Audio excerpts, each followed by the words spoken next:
पहले तो पति को मारा, पीटा, फिर पेड़ से बंधक बनाया और उसी के सामने एक एक करके 5 अपराधियों ने उसकी ही पत्नी के साथ बलात्कार को अंजाम दिया। तो क्या एक पत्नी अपने पति के साथ ही घूमने कहीं जा नहीं सकती? क्या एक बेटी अपने पिता के साथ नहीं जा सकती, या तो फिर एक बहन अपने भाई के साथ नहीं जा सकती? कहीं भी जाना हो, कुछ भी करना हो, तो क्या इसके लिए हमें सोचना पड़ेगा? तो ऐसा ही एक मामला सामने आया है मध्य प्रदेश के रीवा से, जहां पर एक नव दंपत्ति को निशाना बनाया गया, उस पर हमले किए गए, बलात्कार को अंजाम दिया गया। तो क्या है पूरा मामला, चलिए सुनते हैं आज की हम अपनी इस नई कहानी में। नमस्कार, प्रणाम, स्वागत है आप सबका कलयुग के क्राइम हिंदी में। सबसे पहले आज हम आपसे माफ़ी चाहेंगे, आवाज़ हमारा बैठा हुआ है क्योंकि तबीयत ख़राब चल रही है। फिर भी हम एक नई घटना आपके सामने लेकर के आए हैं। आज की सच्ची घटना आई है मध्य प्रदेश में एक जगह है रीवा। रीवा के अंतर्गत आता है गुड़ थाना, जहाँ पर गुड़ थाना क्षेत्र के अंतर्गत एक पिकनिक स्पॉट आता है, जहाँ पर कुछ असामाजिक तत्व पिकनिक मनाने गए हुए थे। सिर्फ पिकनिक मनाने ही नहीं, यहाँ पर एक भैरम बाबा क्षेत्र घाटी है, जहाँ पर लोग दर्शन करने भी जाते हैं और वहाँ पे पिकनिक मनाने भी जाते हैं।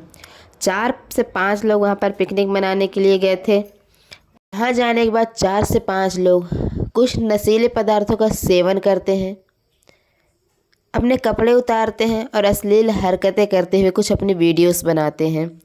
नशे में धुत यह 4 से 5 युवक वीडियोस बना रहे थे, मौज मस्ती कर रहे थे, हल्ला कर रहे थे। उन्होंने वहाँ पर लिट्टी चोखा बनाया, पहले तो खाया और खूब डांस वगैरह किया। वहीं पर एक चट्टान पड़ी हुई थी, जहाँ पर एक नव दंपत्ति जोड़ा आया हुआ था।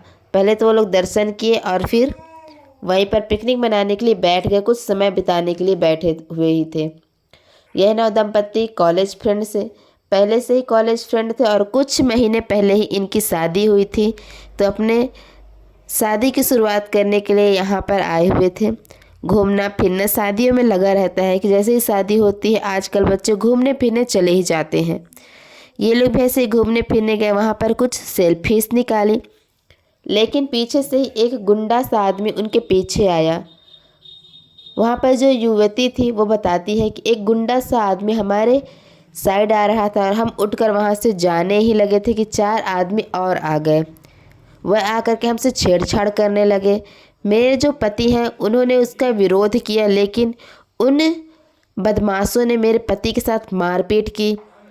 इतना ही नहीं, मारपीट करने के बाद इन्हें पेड़ से बांध दिया गया और युवती के साथ बारी बारी से 4 से 5 लोगों ने गलत काम को अंजाम दिया और साथ ही इसका वीडियो भी बनाते गए। इसमें से एक लड़का था जिसने मैं मीडिया प्रभारी का बेटा हूं करके धमकाया।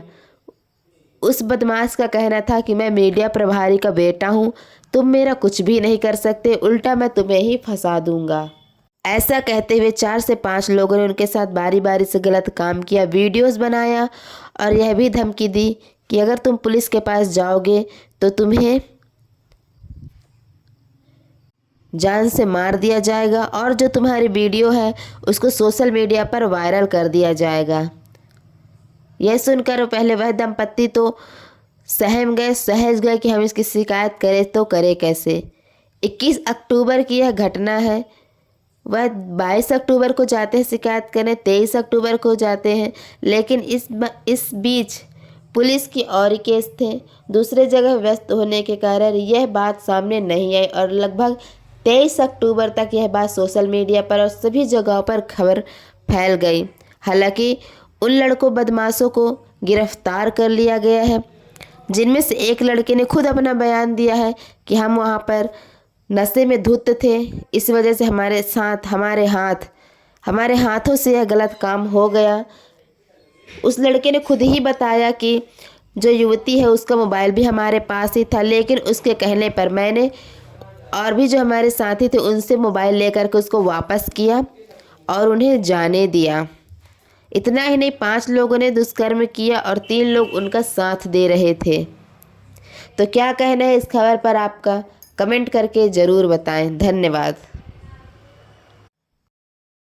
अचानक एक लड़की और लड़के आए स्प्लेंडर से, पर एक बड़ी सी चट्टान थी, उसके पीछे वो लोग गलत काम कर रहे थे जो 5 लोग किए हैं लगता है।